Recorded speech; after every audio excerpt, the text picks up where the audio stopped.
The phrases that cause the most distress in dementia care are mostly really said with good intentions. You want somebody to remember. You want to correct their confusion. You want to feel like you can have a normal conversation again. I understand all of that. I went through all of those impulses with my own mum when I cared for her. I even did some of the things that I'm going to be talking about today until I knew better. So this particular video is going to be about understanding the things that you shouldn't be saying, what not to say to somebody with dementia, and why, more importantly. And I've included a free printable guide in the description down below with all of the information that we're going to discuss today written down for you to take away. But before I get into the list, I want to spend 1 minute on why these phrases cause so much distress to your loved one, because I think once you understand that, then it can make a significant difference in the way you communicate in the future. I think one of the main things is that word retrieval becomes harder. Your loved one, they know exactly what they want to say, and they're just not able to find the word. It's not confusion. There's a word for it. It's called aphasia, and it's basically that their brain is losing access to their own vocabulary. And so it's much, much harder for them to pull those words out and say them when they want to. So they struggle with that. And the second thing is that working memory is obviously going to get shorter with dementia. It's really important because it's when you start a sentence, you can hold that beginning of that sentence in your mind while you hear the end of the sentence, okay? But someone with dementia, that space, it just shrinks. So by the time you finish saying a really long sentence to them, they've probably lost the start of it already. So think how much harder that makes it to kind of hold on to information, have conversations. Keep that in mind when you're talking to your loved one. And then I think the final thing to remember as well is that the emotional memory is the last thing to go. So your loved one may not, remember what you said to them in the last 10, 20, 30, an hour ago. But what they will remember is how the conversation made them feel, which means every phrase on this list, if it's used again and again and again, leaves a mark. Even when the words themselves are forgotten, they still remember that feeling. Let me explain then what are the 7 phrases that can cause the most sort of harm. And hopefully once you understand why they cause problems, you'll find new ways to talk to them and communicate. You learn new ways to replace them with words that actually support your loved one and not diminish them in any way. The first one, which is just so easy to fall into, it's you do it really a lot at the beginning without thinking about it. You keep saying, "Don't you remember? Don't you remember?"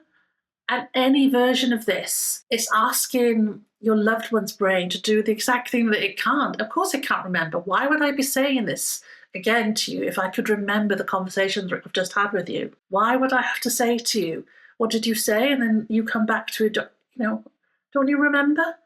It's not good. I used to say this to my mum all the time at the beginning, before I knew any better, like I said, and I could see her face. Her face would fall every single time. Sometimes she would get defensive, and sometimes she could get, quiet.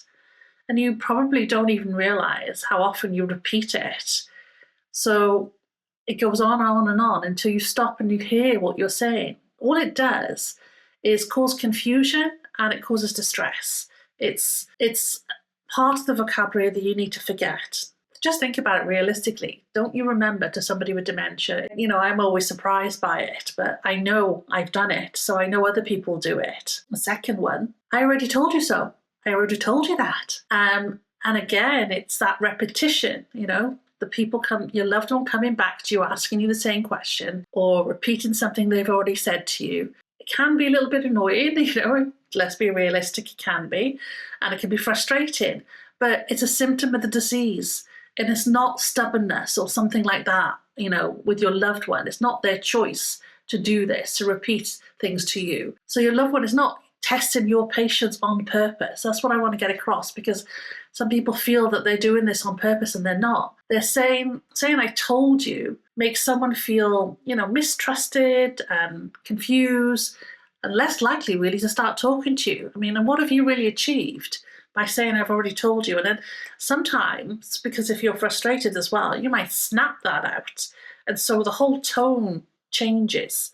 And again, that energy that your loved one is going to feel is just something you never really want to say to a loved one with dementia, because all you're going to do is make them feel bad. And that's not what we want. The third one is your mum died years ago, or your dad died years ago, or your uncle has gone, or your grandma has gone.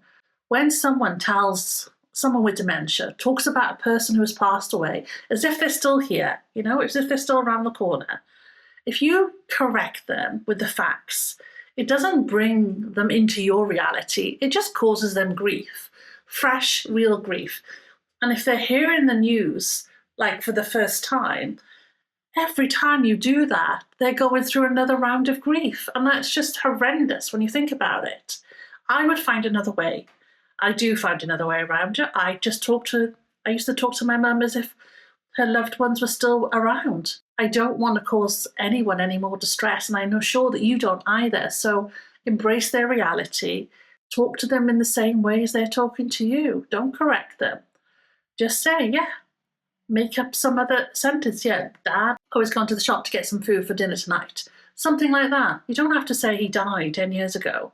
It's just, my heart, every time that happens, and I hear people do that to somebody, and I'm just like, why would you? And then the next one is, do you know who I am? This is like a test. They're already struggling with their memory. And if your loved one doesn't recognize you in that moment, they will try and probably cover it up or try not to use your name. But asking them to confirm it just does not help. They won't remember it. It just makes them feel anxious. It might make them feel ashamed. I had a situation where we had a care worker come in. We had 2 care workers look after my mum in the mornings to help her get dressed and do her personal care, because she was in a wheelchair as well as living with dementia. And it's already confusing enough when somebody wakes up in the morning. You know what it's like. You get up and you're like, you don't know where you are for a minute. And then suddenly you've got care workers coming in, doing personal care, strangers to you at the end of the day. And on top of that, you have this care worker that we had who kept saying to Mum again and again, what's my name? What's my name? And she believed that Mum really remembered her name and was just being stubborn about it. Because sometimes she said, when I questioned her about it, she said, no, she does remember it. When I say it enough times, she does remember my name. And I'm like, no, she doesn't. It might be a moment, it might be fleeting, but it'll be gone again. So later I told her, obviously not to do this. And I had to explain to her about Mum's dementia. And she knew Mum had dementia, but she didn't fully understand what it meant. She thought, like I said, that this fleeting memory that kept coming back meant that she didn't really forget everything. So all she was really doing to my mum was making her confused, and she made her feel small because she didn't know her name. So instead I made sure that they understood to always introduce themselves to Mum and to tell them why they were there, so that they knew how to talk to her and what not to say. Not what is my name or who am I.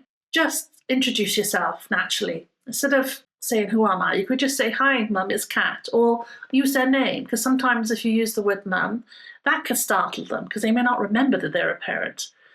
By doing that, you give them the information without putting them on the spot. That just restores their dignity at the end of the day. It's quite a shameful way of. There's some people I know who come. I've seen relatives do this, who come and question, testing them, and it's a horrible thing to witness. And you have to step in and stop it when that happens. Back to the phrases, as usual. I've gone off on another angle and remembering all of this with my mum. The next one is using multi-part questions, like, would you like a cup of tea or coffee or orange juice, or should we wait and have something at lunch first? So that's 4 decisions at once for a brain that's already working much harder than yours or mine. It's hard to follow a conversation. They can't hold all that information in at the same time. So you need to reduce it to 1 question, 1 decision, and that will make life easier for you and them. Another one is, again, said with good, intention, when you're trying to reassure somebody that you love. You were going to say, you're fine. You're fine, Mum. You're fine. There's nothing wrong. And then when your loved one is distressed or frightened, you're telling them they're fine. It doesn't comfort them. I suppose it's emotionally invalidating them. They don't feel fine.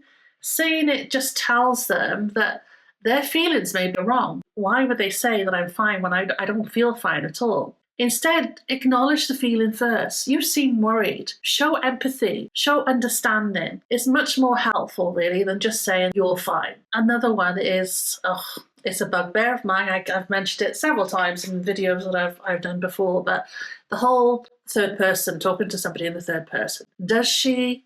Does he? Do they? It's just so annoying. You hear people talking about them while they're in the room, in the third person. Even when someone cannot follow a full conversation, they pick up on that energy. They pick up on the fact that they know that you're talking about them, they're there, and they wonder why are they not being included in it. I mean, put yourself in that position. It always happens for me in medical situations, by the way, doctors and stuff. They don't like to have conversations with a person with dementia for some unknown reason. Not all doctors, some doctors. And they'll turn to me and they'll ask the questions to me. And I'm like, my mum is there. Can you please address your questions to her, please? And then they'll turn to her and they'll talk to her. And she may or may not answer. When she can't, I'll help. But otherwise, speak to her directly. It's demeaning. It's just imagine if it was you. You're sitting there and somebody's talking on your behalf. How would that make you feel? It takes away your dignity. Yeah, think about what it says to them about who they are. If you're not going to speak to me, why do I bother to speak? If I'm not going to be included in this conversation that's about me, why should I bother? And the earlier in the stages of dementia that you do this, the better, to be honest, because your loved one will respond in a positive way to that. During the later stages of dementia, where communication gets harder, you're looking for body language, you're looking for tone, you're looking for expressions that they're using to help you understand what they're trying to communicate. But please, God, make sure whoever they're talking to or you're talking to addresses them. Don't say they, she, they, or him, sorry. Just talk to them. It's just, I'll forget. Anyway, that's it. Saying any of these things really does not make you a bad caregiver. They make you a human being who's really just doing a very hard job. And it's a really difficult job where you just continue to learn.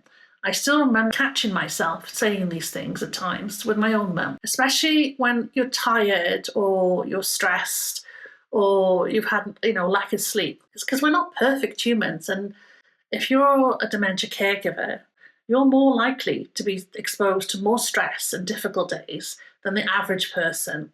And that's why it's so important to, I'm going to say it, look after yourself. I know. When I cared for my own mum, it felt impossible to get a break or time for myself. And you'd hear the constant thing about, you can't pour from an empty cup. You need to look after yourself. And you're like, yeah, love to.